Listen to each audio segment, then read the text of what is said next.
Hello friends, welcome back to our channel Learn with Nishman. So we are continuing our fifth fundamental right, that is cultural and educational right. Okay, and in it we have discussed article 29 in previous video, and this time this is article 30. Okay, so let's start article 30. What it says, देखिए बच्चे article 30 है वो भी start किस word से होएगा, all minorities. तो कहीं ना कहीं जो हमारा ये राइट है ये कहीं ना कहीं माइनॉरिटीज़ की ही बात करेगा. Okay, all minorities, therefore it is a grey area not defined yet. Right, both articles 29 and 30 are available to citizens only. Citizens को ही ये राइट अवेलेबल है, 29 का भी एंड 30 का भी. Article 30 says all minorities have what right to establish educational institutions of their choice. So it talks about establishment, right? They cannot be discriminated while granting aid. अगर कोई भी aid grant की जा रही है, aid grant के time no discrimination.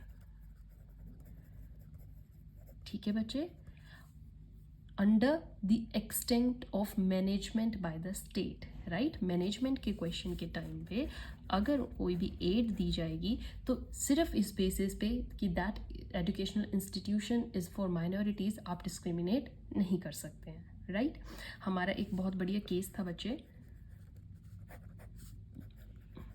TMA Pai foundation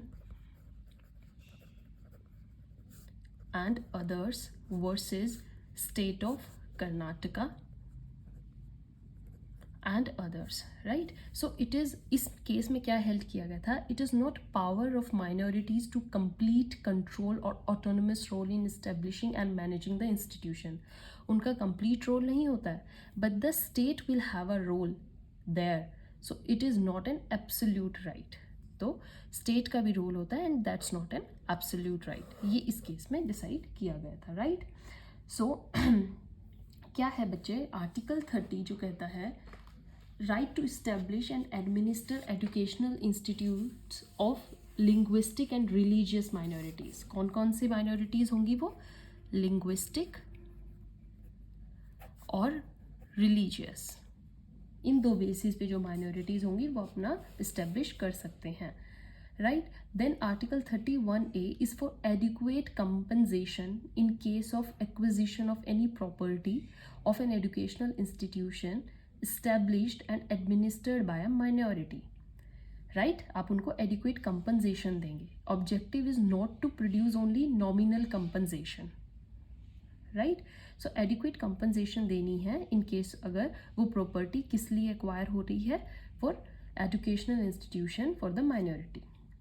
ठीक है बच्चे, article 30 clause 2 says non discrimination by state in granting aid to educational institution. जो मैंने ये आपको बताया, नॉन डिस्क्रिमिनेशन.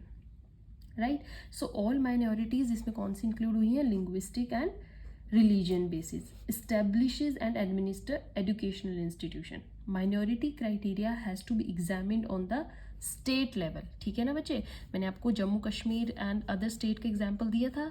स्टेट के बेसिस पे माइनॉरिटी डिसाइड करेंगे, क्योंकि एक स्टेट में एक पर्टिकुलर कम्युनिटी माइनर हो सकती है और वही पर्टिकुलर कम्युनिटी दूसरी स्टेट में मेजर हो सकती है. राइट, तो आप होल इंडिया बेसिस नहीं ले सकते हैं, आपको स्टेट वाइज बेसिस लेना है.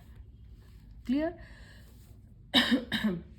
So, in order to claim administer, one has to prove that the educational institution has also been established by minority. Minority ने ही उसको establish किया है. ठीक है बच्चे, हमारा एक केस आता है नरेश अग्रवाल केस. राइट, सो नरेश अग्रवाल केस में क्या था बच्चे, AMU, बहुत सुना होगा आपने AMU. Right, so AMU is not established by minority. Allahabad high court ने बोला saint Syed Ahmed Khan establish the college. Okay, and AMU was established by parliament by act. Therefore, High Court had that rights under Article 31 is not available to AMU. AMU को नहीं मिलेंगे क्योंकि AMU establish की थी किसने? सैयद अहमद खान ने, and he doesn't belongs to the minority. Because अगर हम उस particular state में देखें उसमें जो मुस्लिम सेक्टर है दैट इज नॉट माइनर, वो मेजर थे. So right to administration is available only if the institute is set up by minority. अगर उसको माइनॉरिटी ही सेटअप करती तभी आपको राइट मिलता है एडमिनिस्ट्रेशन का. समझ में आई बात? तो यहाँ पर माइनॉरिटी ने इस्टेब्लिश नहीं किया था and that's why it was held that 31 is not available to AMU.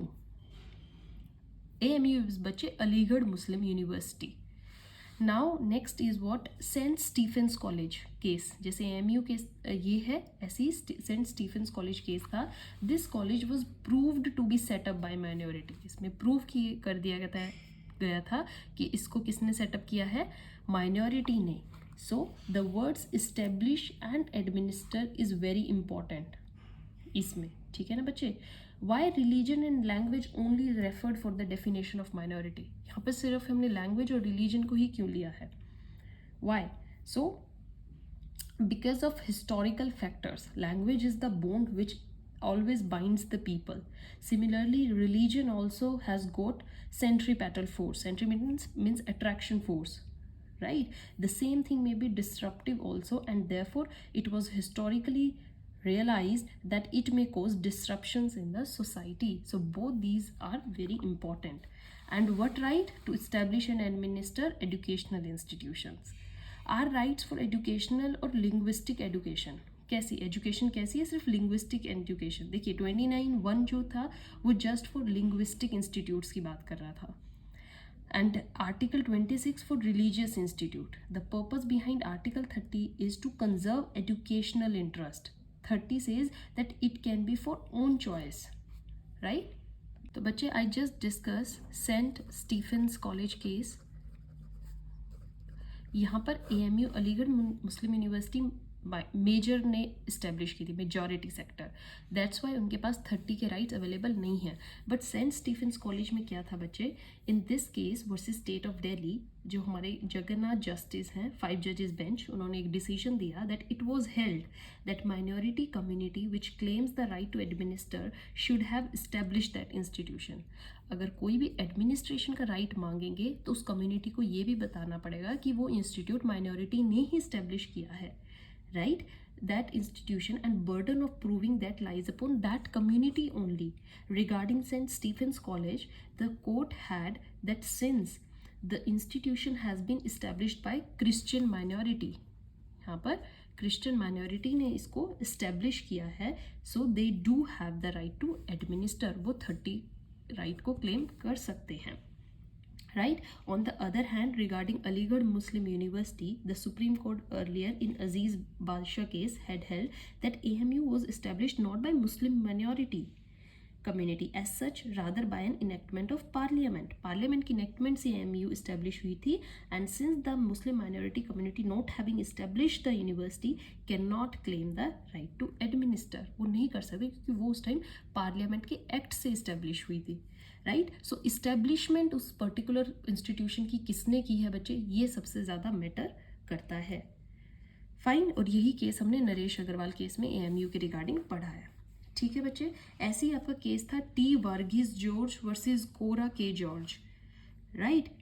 If an institute has been established by a secular minded person. ये बहुत बढ़िया केस है बच्चे, T. वर्गीस केस. इसमें क्या बोला गया? अगर वो इस्टेब्लिशमेंट किसी सेक्युलर माइंडेड पर्सन ने की है और वो किसी माइनॉरिटी को बिलोंग नहीं करता है and has been with explicit intention handed over to the minority, और बाद में उसने वो किसी माइनॉरिटी को हैंड ओवर कर दिया है institute, and since the Inception of the institute is intended for the welfare of the minority. Right? एक केस था बच्चे वर्गीस केस. इसमें क्या था? जो इंस्टीट्यूट है इसका इस्टेब्लिशमेंट एक सेक्युलर पर्सन ने की. ही doesn't belong to any minority nor majority. ठीक है? एंड देन आफ्टर इस्टेब्लिशमेंट इसने एक माइनॉरिटी को वो इंस्टीट्यूट हैंड ओवर कर दिया. राइट तो अब क्या था, इस देखिए इसकी जो इंटेंशन थी वो थी welfare of minorities. So it has been always administered by minorities. Then in such institution also they will have the right to administer and burden of proof is strict. तब भी वो 30 को क्लेम कर सकते हैं. परफेक्ट. अब question जो उठता है बच्चे वो ये है कि if state makes an obligation on the part of minority educational institutions to consult before taking any action, तो क्या ये वैलिड है? क्या स्टेट ऐसे रूल्स बना सकती है कि माइनॉरिटी कभी भी कोई भी इंस्टीट्यूट सेटअप करे तो पहले वो कंसल्ट करे किससे? स्टेट से. राइट तो बताइए इज इट वैलिड? तो it was held such rule would be violative of article 30 close 1. ये इसके वॉयलेटिव होगा because minority has the right to administer. The state cannot interfere in administration of educational institutes other than natural justice requirement. ठीक है, सिर्फ natural justice requirement जब होगी only then state can interfere, otherwise state should not interfere in any administration. Right? अब बच्चे next जो question था वो ये उठा, can the institutes reserve seats for its own particular community. जैसे माइनॉरिटी ने खोला तो उसमें जो सीट्स हैं जितनी भी, उनमें से कुछ पार्ट क्या वो अपनी ही सेक्शन के सोसाइटी के लोगों के लिए रिजर्व कर सकते हैं? बताइए अब इसका क्या आंसर होगा. देखिए reservation may be provided, may be, right. So it depends upon the quantum of reservation, आप कितनी दे रहे हैं. ये केस है quantum. In TM Pai case, जो TM पाई केस था उसमें क्या था, there can not be a rigid criteria of quantum. It can go to the extent of even 100%. But 100% भी कब बचे? It depends on the educational backwardness of that community. वो educationally कितने बैकवर्ड है अगर पर्टिकुलर कम्युनिटी, तो उनका 100% भी रिजर्व कर सकती है वो माइनॉरिटी इंस्टीट्यूट. ठीक है, क्योंकि वो बनाए ही माइनॉरिटी पीपल के लिए, and if they are that much backward तो वो अपनी सारी सीट्स माइनॉरिटी ही सेक्टर के लिए रिजर्व कर सकते हैं. The seats should be reserved primarily for the children of that particular state where minority educational institution is set up. उसी स्टेट के माइनॉरिटी लोगों के लिए सबसे पहले रिजर्वेशन होनी चाहिए. However in TM foundation case court held that it is permissible to give nominal seats to the minority community belonging to other states. Other states भी इस केस में मिल चुकी थी, बट ज़्यादा फोकस किस पे करना है? अपनी ही स्टेट के माइनर लोगों पे. ओके, सो आर्टिकल 30 का मेन पर्पस क्या था कि राइट टू एसोसिएशन फ्रेम करना, क्राइटेरिया फॉर माइनॉरिटी रखना, क्वांटम ऑफ रिजर्वेशन कितनी होनी चाहिए, प्लस फाइनेंस, वो अपना फाइनेंस कहाँ से अवेलेबल कैसे करें, ये भी इसी सेक्शन आर्टिकल के अंदर आया था. राइट बच्चे, so these institutions are called minority educational institution. Right, these institutions जो हैं वो एडिड भी हो सकते हैं, नॉन एडिड भी हो सकते हैं. फाइन. अब बच्चे क्या था, जो हमारा ये TM पाई केस था इसी में ये क्वेश्चन उठा सुप्रीम कोर्ट के सामने. It faced with the question whether charging of capitation fee at the cost of students shall be constitutional और not. Means capitation fee charge करना इज कॉन्स्टिट्यूशनल और not. Supreme Court compared article 19 and article 30. Article 30 can not be made vehicle for earning. Right, आप इस article से पैसे कमाने का एक बिजनेस, मनी मेकिंग बिजनेस नहीं है ये. Supreme court said this, it is for welfare purpose. Therefore supreme court held that capitation fee is unconstitutional. इसको अनकॉन्स्टिट्यूशनल डिक्लेयर कर दिया गया. Right, only the reasonable fees, एक रीजनेबल फीस ही आप charge कर सकते हैं, कैपिटेशन फीस नहीं चार्ज कर सकते. Right, reasonable fees in terms of expenses can be levied by students. तो इस केस के बाद क्या हुआ बच्चे, after this a trend was followed by the institutes. एक ट्रेंड फॉलो हुआ एंड उसमें क्या हुआ, they start increasing their expenses. College ने अपने एक्सपेंसेस स्टार्ट कर दिए ज़्यादा, and in order why to charge high fees, ताकि इससे हाई फीस चार्ज कर सकें. समझे, क्योंकि यहाँ पर क्या था, you can only ask for reasonable fees जिससे आप अपने एक्सपेंसेस चला सकें, बट उन्होंने क्या किया, अपने एक्सपेंसेस को ही ज़्यादा कर दिया ताकि हाई फीस चार्ज कर सकें. Right, so this judgement was misinterpreted. The Supreme Court again faced the similar question in which case, PA Inamdar case. इस केस में फिर से क्वेश्चन फेस हुआ and this case clarified the earlier case also. Supreme Court in this case observed that reasonable fees is observed in TM Pai case means, जो ये reasonable fees थी इसका क्या मतलब था, it should be on the basis of reasonable expenses. Expenses भी क्या होने चाहिए, रीजनेबल होने चाहिए. परफेक्ट बच्चे. सो एजुकेशन के देर हैज, यहाँ पर क्या बोला, that representatives of institute and state representatives will consciously create a regulatory body to ascertain reasonable expenses. एक regulatory body बनाई गई जो चेक करेगी कि क्या जो expenses हैं वो reasonable हैं and thereby setting of reasonable fees, और उसके बाद एक फीस सेटअप होगी. राइट बच्चे. So this was laid down in PA Inamdar case, very important case जिसमें फीस से रिगार्डिंग क्वेश्चन उठा था. Supreme Court stand to reduce the profit making by educational institutes. Profit नहीं बना सकते हैं. Okay. So the effect is that after this regulatory body is framed there is the change in major amount of fees. जो high fees थी वो एक बहुत nominal amount पर आ गई थी. बच्चे क्या है, मैं आपको हर आर्टिकल में डिफरेंट क्वेश्चंस, डिफरेंट टाइप्स के क्वेश्चन इसलिए बता रही हूँ क्योंकि इंटरव्यू में एक पर्टिकुलर आर्टिकल से ही बहुत सारे क्वेश्चंस निकल के आ जाते हैं and you should be well aware about all the things a particular section says. हमने आर्टिकल 30 में एडमिनिस्ट्रेशन की बात की, एडमिशन्स की बात की, then we talk about fees. Now let's talk if the word minority is removed. अगर हम आर्टिकल 30 से माइनॉरिटी ही वर्ड को रिमूव कर दें तो इसका इफेक्ट क्या होगा. देखिए बच्चे, the effect will be that any religious और लिंग्विस्टिक कम्युनिटीज, हमने दो ही कम्युनिटी पढ़ी हैं, shall have the right to establish and administer educational. हर रिलीजियस या लिंग्विस्टिक बेसिस कम्युनिटी के पास राइट मिल जाएगा अपना एजुकेशनल इंस्टीट्यूट सेटअप करने का.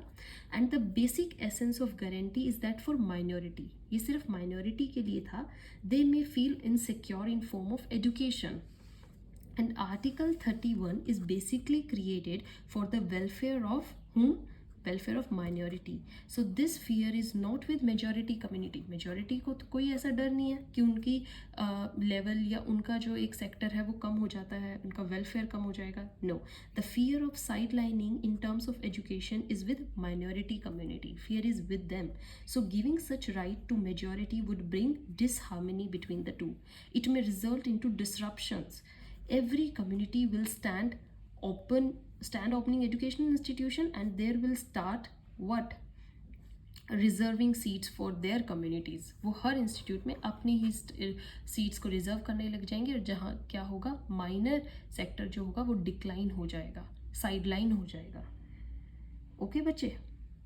द पॉलिसी ऑफ आर्टिकल 30 क्या है, is rather to provide extra assurance to the religious and linguistic minorities regarding their educational rights. The religious and linguistic minorities simply because they are numerically less. Right बच्चे, logical है कि वो numerically less हैं in numbers and may have the fear of being marginalised in educational institutions and consequently being marginalized in the mainstream of the society. अगर वो education में कम हो जाएंगे तो वो सोसाइटी से भी चले जाएंगे. So the guarantee of Article 30 is mainly for the purpose that this fear amongst the said minority gets away. Right? Hence the education that is provided under Article 30 has to be secular. Right? Normal education so as to train their children and provide them with skills and professional qualifications required for various avenues in the mainstream of society. ताकि इस right से क्या था बच्चे, एक minority को एक assurance मिली, yes they can also uplifted in the society. Okay, the word of their choice cannot mean a choice of linguistic or religious institute, rather choice is out of the kind of institution. Right बच्चे. Then this Article 30 also gives a right to affiliation. Affiliated होते हैं ना बच्चे institutes, right to affiliation. तो ये right हमें कितना protection करता है माइनॉरिटी की. देखिए, it is implied under Article 30 that these institutions have an implied fundamental right to obtain recognition and affiliation. है ना, ये है. सो इसमें क्या है, without affiliation they may not be able to obtain required degrees. अगर एफिलिएशन ही नहीं होगी उन इंस्टीट्यूट्स की तो डिग्रीज भी ग्रांट नहीं की जाएगी उन्हें, right. Essentially needed for obtaining jobs. Therefore, affiliation is, if this is not granted, the very purpose of Article 30 जो है gets defeated. However, this affiliation जो है बच्चे, it is not absolute and state can always impose regulations. State हमेशा regulations के under उनको रखेगी. There has to be proper balance between power of state to impose regulations. Okay, and the right of these organizations to administer their internal matters. The point of balance is whether the particular regulation is imposed merely for the purpose of making these institutions effective vehicles of education in order to promote the educational right of the minorities, or whether it is disconnected with that, it is merely an expensive. So the state can thus impose the regulation, like कैसे impose regulations लगा सकती है, like fixation of minimum salary of teaching, right, or non-teaching staff, and at the same time it can also like fix the criteria like minimum facilities of library, laboratories, ventilation problem, requirement of playground. It can also impose conditions like adherence to principle of natural justice in appointment and removal of staff. So regulations ऐसी लगती हैं बच्चे जिससे वो एक proper manage हो जाए institute. Okay, so that's Article 30 somewhere giving the best upliftment to these educational institutes. So this is all about section 30. I have given you a very deep knowledge how section 30 affects the minority sector, their educational institutes, and how it is helpful in their upgradation. Right बच्चे, जो हमारे section article 29 and 30 are unique, बहुत unique है, because हमारे constitutional makers ने सोचा कि कहीं माइनॉरिटीज़ दब ना जाएं, right. So to upgrade them it is only through educational institutions, right. Educational institutions को हम जितना रेज करेंगे, माइनॉरिटी सेक्टर भी उतना ही रेज होगा. Okay बच्चे, so for today it's over. Stay tuned for the next video. We are going to discuss next fundamental right. Till then, goodbye.